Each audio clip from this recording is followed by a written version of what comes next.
Scene: a small cafe where two friends, Alice and Bob, are engaged in an animated conversation over a cup of coffee.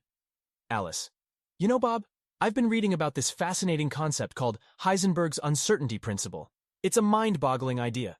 Bob: Oh, really? I've heard about it, but it always seems so complicated.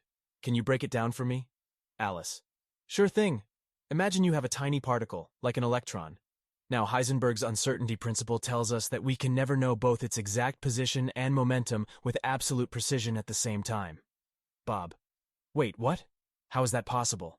Can't we measure things accurately? Alice: Well, here's where it gets interesting. Let's say we want to measure the position of the electron. We'd use a beam of light to illuminate it, right? Bob: Yeah, that makes sense.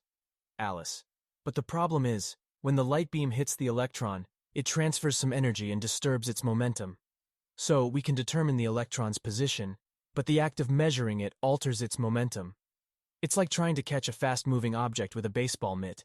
You'll definitely change its speed in the process. Bob: Ah, I see. So, what about measuring its momentum instead? Alice: Great question. If we try to measure the electron's momentum, we'd use something like a particle detector.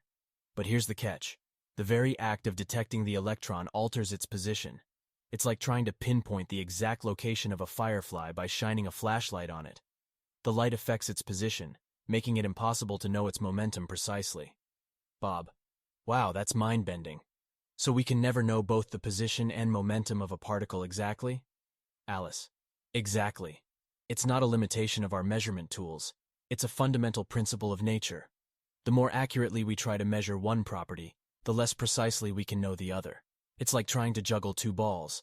Once you focus on one, the other becomes more uncertain. Bob: That's incredible. It really shows how the quantum world is unlike anything we experience in our everyday lives. Alice: Absolutely. The uncertainty principle challenges our intuitions and reminds us of the inherent uncertainty in the microscopic realm. It's one of the pillars of quantum mechanics, and it opens up a world of wonder and exploration. As Alice and Bob continue their conversation, the cafe fades into the background,